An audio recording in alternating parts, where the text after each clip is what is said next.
for me, philosophically, as an educator, learning happens in the classroom, but learning also happens in the entire world, and I'd hate to restrict learning to just 4 walls. So I think it's so important for all learning areas to have that opportunity to get out and about, but definitely health and PE and sport, like we would have used it. I'm going to say I've done 100 camps at this school, let alone day trips. I was averaging 8 to 10 a year up until a couple of years ago. So yeah, I would have used it on every single one of those camps, and then the day trips. And in fact, we used to do more day trips in our program, but then that became less and less because we didn't have a van, and we went to more like camps, because it's easier to get a van and hire a van for 3 to 5 days than it is to get a van on this Tuesday, then that Thursday, then that Monday, and have to go through that whole rigmarole of hiring a van, driving across town to pick up the van, bringing the van back to school, the cost of that van for the day, and then at the end of the day, when you're knackered, driving. So we had to change our program because we didn't have a van. But if we had, our program would look different, and we'd be doing more than we do currently, I think. Do you buses ever a part of that, or is it mainly vans? Yeah, that's a good question. We've done several models over the years. So sometimes we've had a van that we hired all term for $300 a week. Mm-hmm. That was a crappy old van from like a second-hand, it used to be a rental, and it was, at the very end of its life, got 300,000 Ks on the clock. We paid $300 a week for it, and it was just, barely scraping by the warrant. To having a bus company. Through COVID, we lined up with a company called Cheeky Kia, and they nabbed all our trips. They were kind of COVID, no overseas visitors. They needed work. They gave us some really good rates. We used them heaps, and now they're kind of on our books. Mm-hmm. But every bill I get from them at the moment, particularly every month, would be $2,000 to $3,000 of transport costs, which is huge when you're over a year. That's and upwards in excess of 20 grand. So we've done lots of different models. Obviously for things like school camps where year 9 or 10 are going, we do use the big buses. But the cost between a big bus and a 20-seater bus isn't particularly different. It's usually the same. Yeah, just more petrol. With hiring over the term and the van being old, did you ever have breakdowns or anything? Oh man, from memory, it was more getting stuck because the tyres, they'd put the oldest tyres on the fleet on that were just scraping through the warrants, like you got their 4 mils or whatever the baseline is, not even that, I don't think.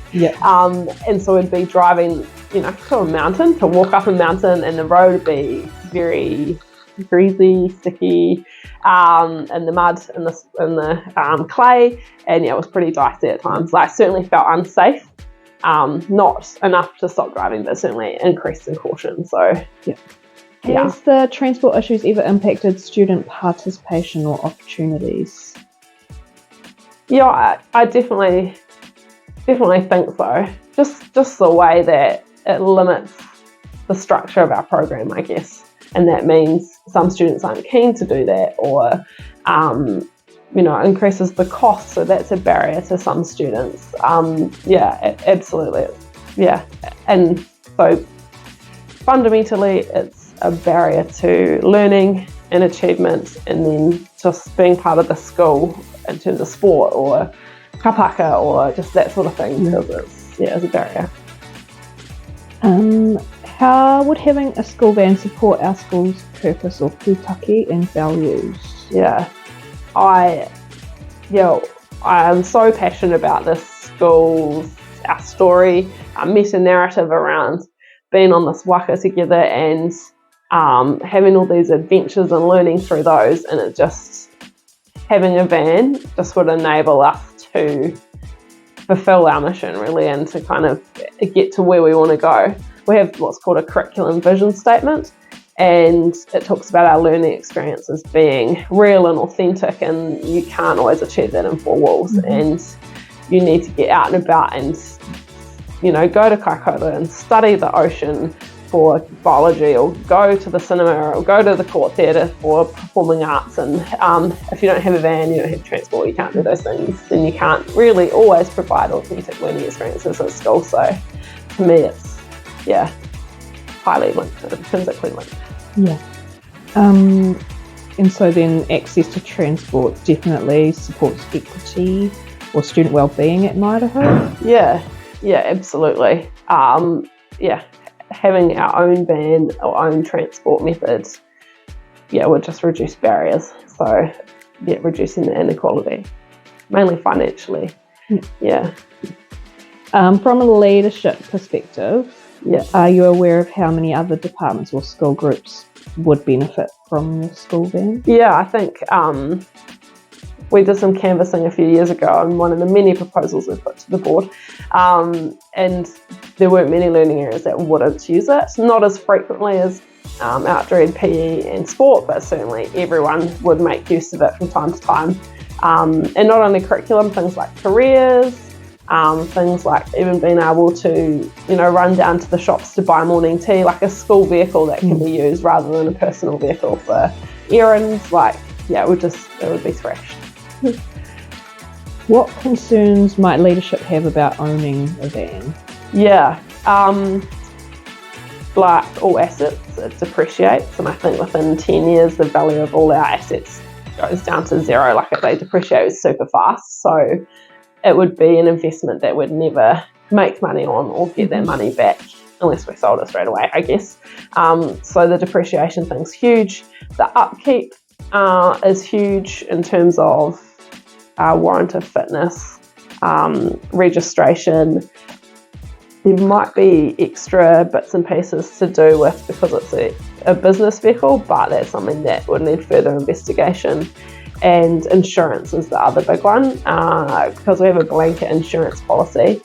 Excess is huge, huge. So you almost wouldn't be worth claiming for things like a stone chip in the windscreen, because our excess might be thousands of dollars, whereas a new windscreen's $500. So there would be the upkeep. I know that leadership has had concerns about jurisdiction and who they'd buy it for the school, and then is it going to be competition when different groups want it, who gets priority, who's managing it, who's overseeing the road users or the warrant or the registration. It's just another big asset to keep on top of, really. So that would be the concerns. And final question, what advice would you give to students deciding whether this is a good financial decision for our kura? Over my, I want to say solid 12 years in HOP, 100 camps.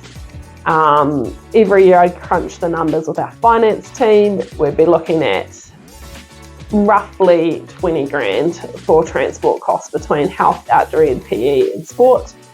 Over 12 years, that is 140,000, am I getting that right? So I feel like spending 50 to 80 on a van once off, and even if that lasts 10 years, let's say it costs us 8 grand per year, way less than the 20, and I can't see all that other stuff being more than 12, which would take us over our 20 spent annually. It just makes sense to me. Financially, it makes sense.